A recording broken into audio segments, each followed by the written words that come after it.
Now, as we continue with our study, Proverbs chapter 13, verse 19, it says, "Fools who follow their hearts thrive.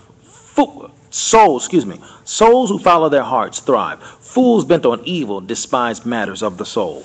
Now, this is talking about our relationship with God, and only a fool are bent on evil, and they despise, or they hate, or they go against, or they rebuff God's attempt to save the soul. You know, a lot of people think church is a joke, and that's your choice.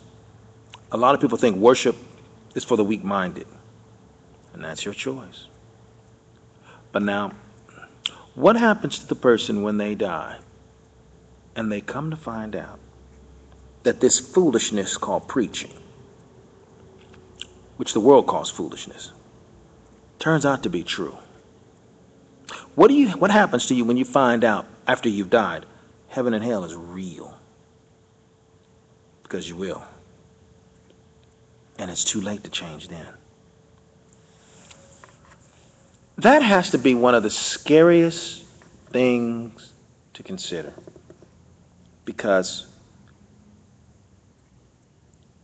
for the person who's walking around thinking they have 20 more years of life and they're in their last 20 minutes and don't know it, hell becomes a rude, rude awakening.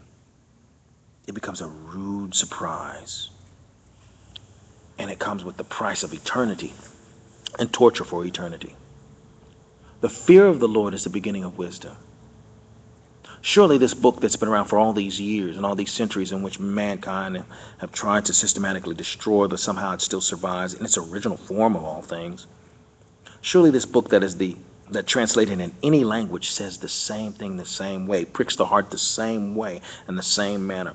This is the only book in mankind history that has changed the hearts of men in such a manner that it could radically reverse how someone sees themselves, sees their lives. This book, which was given to us by a higher power, obviously, because, for example, in Isaiah chapter 40, verse 22, it says, "It is he who sits upon the circle of the earth."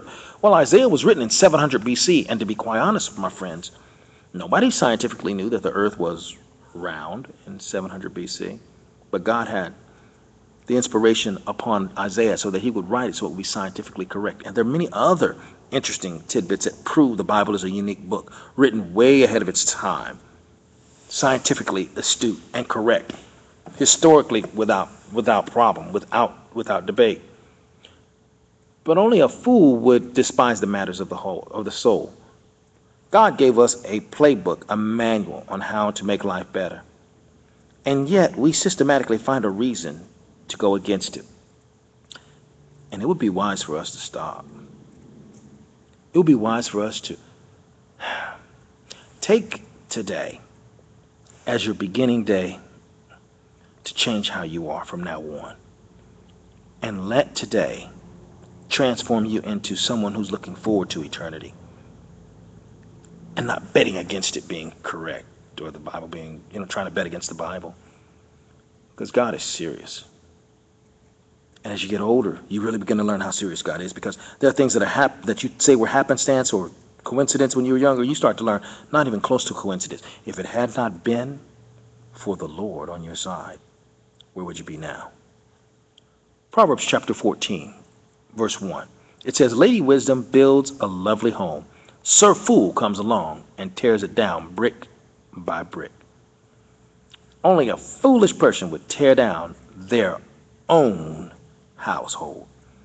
But when we do foolish things with our money, foolish things with our soul salvation, foolish things with our lives, foolish things with our words, foolish things with our temper, foolish things in general, when we do these foolish things, it sets us up for a reality check that is on a whole nother level of stupid.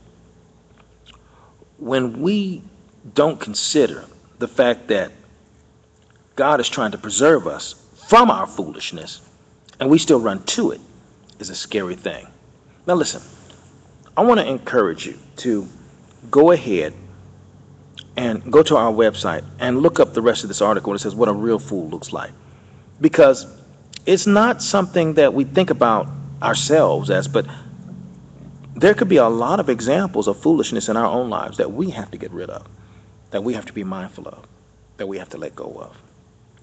And God is trying to let us know to not be foolish, to let go of foolish ways, to not allow ourselves to fall into sexual addictions or alcoholic addictions. Now, these are things that are giving us advice for not being a fool. Go to the church website and download this article and read it. And let it speak to your very fiber, your very soul of who you are. Because God desires for us to be blessed, to walk in favor, to have access to all the great things that life has to offer us. He doesn't desire for us to be hurt. He doesn't desire us to be foolish or to be left out of any blessing that he has in store for us. But we have to have the wisdom to at least start wisdom. And we start wisdom by the fear of the Lord. Is the beginning of wisdom. We may revisit this for tomorrow, kind of depending on how things are and how you react. Give us a call at 601-397-6349, or you can email us at metroecoc@yahoo.com and tell us what you think about today's show, or interact with us on Ustream. You can simply go to ustream.tv and then just look up Metro East Church of Christ channel, and we'll be there, and we'd love to hear your correspondence and your opinion about today's program. I'm Brother Paul Williams, minister of the Metro East Church of Christ, bringing families together in love. And we thank you for joining us for our program today, Uplifting You at 11. And we plan on being here, Lord's will, tomorrow at this exact same time, this exact same link and website. May God bless you, heaven smile upon you. And we want to welcome you to come and visit us at the Metro East Church of Christ, bringing families together in love. And we're located at 1820 Highway 80 West in Jackson, Mississippi, 39204. 1820 Highway 80 West in Jackson. May God bless you.